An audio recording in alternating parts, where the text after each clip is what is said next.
p.m. records to play, she had to invite the 11-year-old me. Little did I imagine that the gathering would turn into a red-hot necking party. While her innocent parents, who were good friends of my mom and dad, were upstairs happily laying out refreshments, all the kids downstairs were grinding and French kissing to Johnny Mathis's music.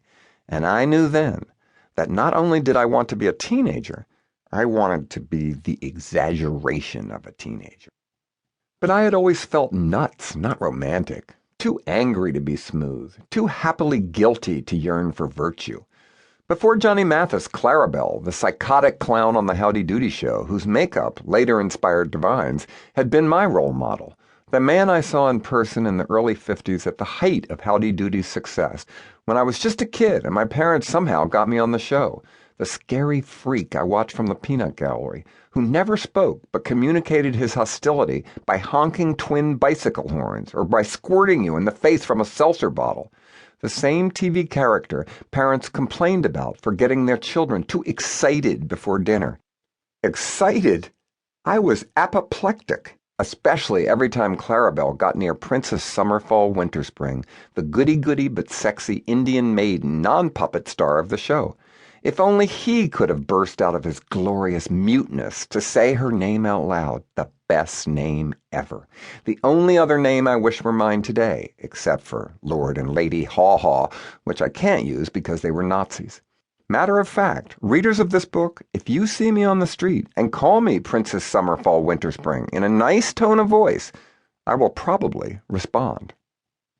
I followed the careers of Clarabelle and Princess Summerfall Winterspring forever, hoping that I too could someday have an extreme career in show business.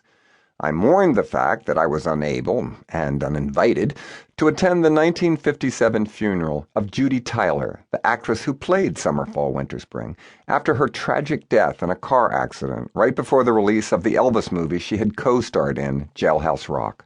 All Doodyville was there that day in Hartsdale, New York. And I bet Bob Keeshan was sobbing out loud. Yes, that's the real name of the first Clarabelle the Clown, who went even further in television career lunacy and became Captain Kangaroo for 30 years after. Imagine his schizophrenia. Am I Clarabelle or Captain Kangaroo? Why are those children staring at me? Who am I? Claraboo? Captain Kangabelle? God, what a life. What a career. Bob Keeshan, I wish I were you too. But would Johnny Mathis understand all this? Luckily, we were both represented by the same talent agency, so I called Steve Rabineau, my film agent, and he called Johnny's people, who suggested I write a letter to Mr. Mathis explaining why I wanted to talk to him. Explain. Explain what? A role model? Someone who has led a life even more explosive than mine? A person whose exaggerated fame or notoriety has made him or her somehow smarter and more glamorous than I could ever be?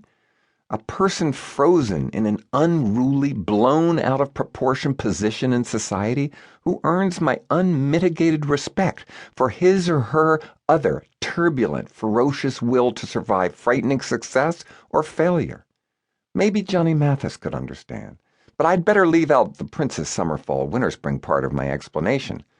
So I wrote a personal letter, telling Mr. Mathis who I was, and I still don't know if he had ever heard of me, and described the Tower video parking lot imagery, and how this book was an attempt to pay tribute to amazing people who have inspired me. I added that I was not coming to him with any agenda, sexual, racial, ageist, or political, and I really wasn't. My Johnny Mathis lunacy was way beyond that anyway, but I tried to sound, well, reasonable. Then I was told to get in touch with his legal representation, which naturally scared me, but at least I had passed the first audition. The lawyer was lovely on the phone, and just what I expected. Old-school Hollywood, incredibly loyal and protective of Mr. Mathis's career, and rightfully suspicious of me. I explained my book idea as normally as I could, and he asked if Mr. Mathis could approve what I wrote. I explained the journalistic mortal sin of his request, and he said he'd get back to me. Lo and behold, a few days later, an assistant to Mr. Mathis called to set up the meeting at 9:30 a.m. at Mr. Mathis's West Hollywood home. I felt like Prince Summerfall Winterspring. Until the night before, when I got an email casually mentioning that the lawyer would also be present. Great.